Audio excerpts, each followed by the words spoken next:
Bassirou Koulibaly est un entrepreneur malien qui évolue dans le domaine de la topographie et cartographie. Promoteur de l'entreprise Nyala Topo et PDG de l'entreprise de construction immobilière et des travaux publics gratte-ciel Mali Construction, GMC. Ses activités s'articulent autour des levées topographiques, délimitation, levée de détails, implantation, morcellement, indication de parcelles en ville ou en campagne partout au Mali.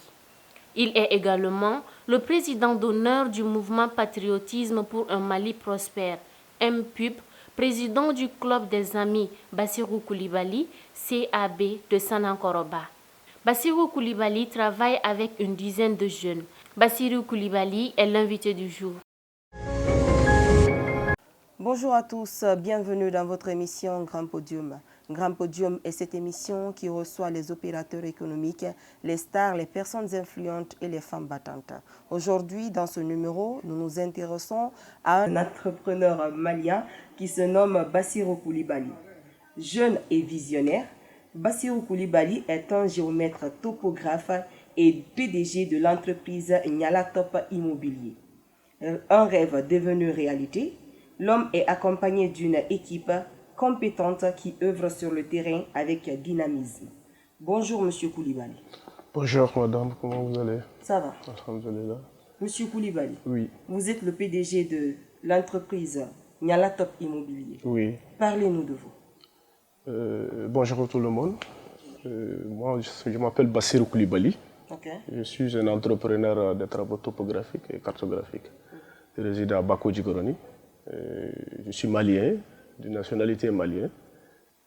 Voilà, donc mon cabinet est à Bako Djigoroni Golf, juste en face du lycée Massamba Diabati. Voilà, c'est un peu ça. Monsieur Bassirou Koulibaly, dites-nous pourquoi le domaine de topographie?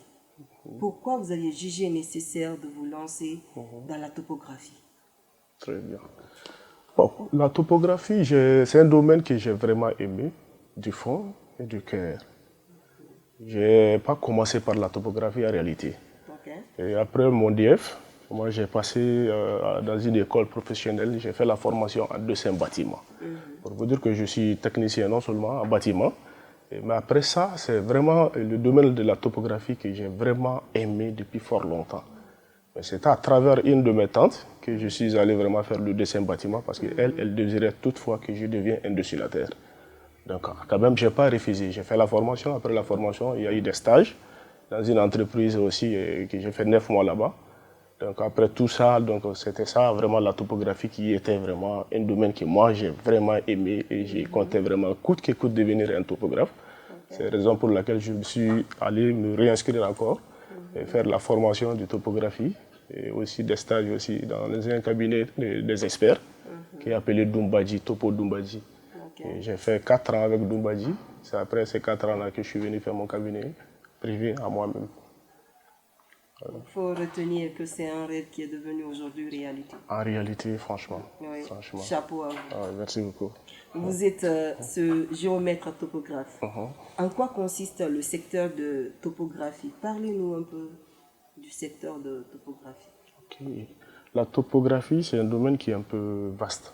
Okay. C'est vaste, pourquoi? Parce qu'il y a des topographes qui évoluent dans les domaines fonciers, voilà, qui consistent juste vraiment les applications, c'est-à-dire les délimitations, les morcellements, les levées de détails et consorts. C'est-à-dire tout ce qui concerne en tout cas des parcelles, c'est-à-dire le foncier. Voilà, ça c'est une partie en tout cas de la topographie. Et il y a encore d'autres parties qu'on appelle ça c'est les routes. Il y a des gens aussi, des topographes qui ne font que ça seulement. Ça c'est quoi? C'est-à-dire ceux qui font des nivellements, ils font, c'est-à-dire par exemple quand on veut faire sortir une voie, des goudrons par exemple, voilà, qui sont là, ils font ces études-là. Il y en a aussi encore des topographes qui n'évoluent vraiment que dans les domaines miniers, c'est-à-dire dans les mines, et ils font aussi certainement leur mission là-bas. Okay. Donc c'est un domaine qui est un peu vaste, mais nous quand même, on évolue dans le tout, mais pour le moment actuellement en tout cas, notre base, ça c'est le foncier. Le foncier. Voilà, okay. C'est cela. Donc, vu qu'il y a plein de domaines, vous vous basez seulement que sur le foncier. Sur le foncier. Et pourquoi le foncier? Bon, le foncier, c'est ça. Le foncier, c'est ça. J'ai aimé ça. Moi, j'ai aimé évoluer dans le domaine du foncier. Parce qu'en toute franchise, j'ai vu depuis fort longtemps, depuis que j'étais stagiaire en dessin d'ailleurs, comme je vous ai dit, j'ai vu que vraiment les Maliens, beaucoup de Maliens souffrent de ces problèmes. Les problèmes fonciers. Les gens vraiment n'ont pas, c'est-à-dire, ils n'ont pas la satisfaction en réalité du foncier. Or que j'ai vu que vraiment tout le monde vraiment aime la parcelle, tout le monde veut avoir une concession dans son état. Ben voilà, il y a beaucoup de géomètres, beaucoup des entrepreneurs aussi qui ne font vraiment que des spéculations et puis ils donnent des faux documents à des gens. Donc c'est ces problèmes-là en tout cas que moi je suis depuis longtemps. C'est la raison pour laquelle je me suis lancé dans le foncier. Enfin, au moins, bon, pas d'enlever tous les problèmes, mais au moins de diminuer, faire de mon mieux en tout cas pour que vraiment que les citoyens maliens en tout cas, qui vont passer vers moi, voilà, qu'ils seront quand même satisfaits. Donc c'est un peu ça d'ailleurs.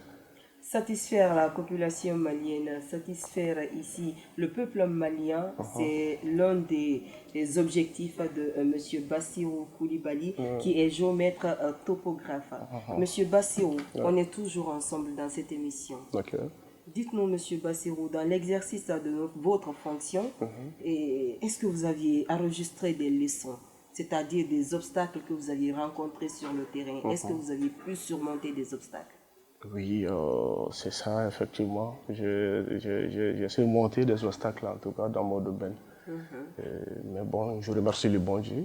Et je remercie aussi certainement mes parents parce que là, je n'ai jamais, en tout cas, affronté un problème et que j'ai été noyé dedans. Pourquoi? C'est-à-dire, non, moi, c'est d'ailleurs le cœur, au fait. Avoir le courage et l'amour de quelque chose et avoir un bon cœur. Tu te diriges seulement et là tu auras l'aide du bon Dieu.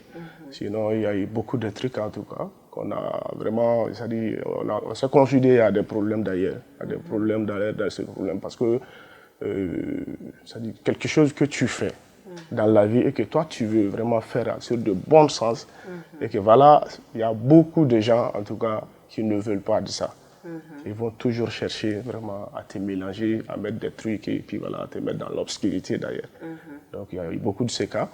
Mais bon, comme c'est un domaine, il y a un peu d'égoïsme, en tout cas dans notre domaine là d'ailleurs. Donc je n'aime pas vraiment aller trop au profond, sinon peut-être qu'il y aura des gens qui vont se pointer les doigts, disant que voilà, ils parlent de moi comme ça. Or que c'est pas ça. Voilà, sinon il y a eu ce truc d'ailleurs. Je vous rappelle que vous êtes toujours dans votre émission Grand Podium qui reçoit les opérateurs économiques, les stars, les personnes influentes et les femmes battantes. Aujourd'hui, nous sommes avec ce géomètre topographe qui est également le PDG de l'entreprise Nyala Topo Immobilier. C'est ça, j'y arrive enfin. Nyala Topo, c'est ça. Alors, M. Bassirou, quelles sont vos perceptions vis-à-vis du monde de l'entrepreneuriat malien? En tout cas, l'entrepreneuriat malien, en tout cas, ce que moi je vois dedans, en réalité, c'est le domaine privé d'ailleurs, c'est un domaine qui est très bon d'ailleurs. C'est bon parce qu'on peut tout le monde ne peut pas être fonctionnaire. Donc il nous faut vraiment des ouvertures, il faut vraiment que l'État malien, les dirigeants sachent que voilà, des domaines privés qui sont des domaines des entrepreneuriats doivent aussi être considérés. Considérés parce que là, aujourd'hui, je peux dire que les entrepreneurs souffrent beaucoup. Pourquoi je dis ça? Parce que voilà, juste une communauté qui sont là et qui ramassent tous les marchés maliens. Ceci, bon, moi je trouve ça un peu négatif. Ce n'est pas normal, c'est un peu anormal. On doit penser à tout un chacun. Les appels d'offres, par exemple, tu peux voir une entreprise et qui a environ peut-être qui s'évolue durant 5 ans, c'est lui seulement en tout cas qui accuse tous les marchés. Parce qu'il y a ses voisins, il y a ses collègues, il y a beaucoup des entreprises aussi, on paye nos droits, on paye tous les droits que l'État nous demande. Mais avec tout ça, en tout cas, il n'y a rien, en tout cas. L'État ne pense pas trop à des entrepreneurs, à moins que leurs proches seulement. Donc il faut que les dirigeants pensent un peu à ses côtés. Donc, moi, je pense que ce que je vise dans ça, en tout cas, on a un peu de problème dans ce truc-là, d'ailleurs. Donc, cela va sans dire que l'État et doit décentraliser ici les projets. Exact, les projets, décentraliser les projets, voilà. Ça, c'est dans le bien de tous les entrepreneurs maliens. En tout cas, dans le bien de tous les entrepreneurs, oui, c'est ça. Monsieur Bassirou Koulibaly, et une de vos publications sur un réseau social dit ceci. Le PDG Bassirou Koulibaly vous souhaite bon courage les jeunes. Pensez-vous que les jeunes d'aujourd'hui ont plus besoin de courage que de formation? Oui, d'accord. Moi, je pense que est-ce qu'on peut être formé sans vraiment pourtant être courageux? Je ne pense pas. Tout commence par ça, le courage. Et tout ce que l'homme fait dans la vie, il faut être courageux, il faut être ambitieux. C'est la raison pour laquelle moi, j'appelle en tout cas la jeunesse à tout moment d'être courageux. Quand on est ambitieux et qu'on vise quelque chose, on veut quelque chose, on a le courage de faire. On a la patience. Dès qu'on a le courage, on a la patience. Donc c'est la raison pour laquelle ces mots-là, je répète ça à chaque moment, je répète ça tout le temps. Pour dire qu'il faut être courageux pour vraiment devenir quelqu'un. La vie d'aujourd'hui, en tout cas, moi je pense que c'est le courage, en tout cas, qui amène tout. Et qu'on gagne tout dans le courage. Oui, enfin moi. On gagne tout dans le courage. Ce sont les dits de M. Bassirou Koulibaly, qui est le PDG de l'entreprise Nyala Topo Immobilier. M. Bassirou Koulibaly, bientôt on va se quitter au compte de ce numéro. Mais dites-nous concrètement, quelles sont vos idées par rapport aux jeunes qui veulent emboîter vos pas? C'est ça. Moi, en tout cas, j'appelle toujours la jeunesse. Vraiment, tout le monde, tous les jeunes en tout cas qui veulent vraiment emboîter ce domaine-là. Elle est vastement ouverte. Je prends l'exemple ici chez moi. Quand vous venez chez moi, à la porte déjà, en tout cas, tu n'as pas rencontré au moins des jeunes ici, tu peux compter de 12, sinon 20 personnes qui sont chez moi. On a remarqué ça. Très bien. Et c'est même passé un moment qu'il y a eu des gens, ben ça on comprend ça, on est dans l'Afrique en tout cas, des gens qui disaient même qu'on n'est vraiment que des braqueurs. Ils ont dit ça pourquoi? Parce que quand tu viens chez moi, tu ne verras vraiment que des jeunes seulement. Moi je suis jeune, tous mes collaborateurs aussi sont jeunes. Que ce soit des filles, que ce soit des jeunes, sont tous en tout cas des jeunes. Voilà. Donc les gens doutaient même de nous, parce que là, nous, on travaille dans les brousses. Vous connaissez ça déjà? Dans les opérations de morcellement, les délimitations, on s'en va dans les brousses.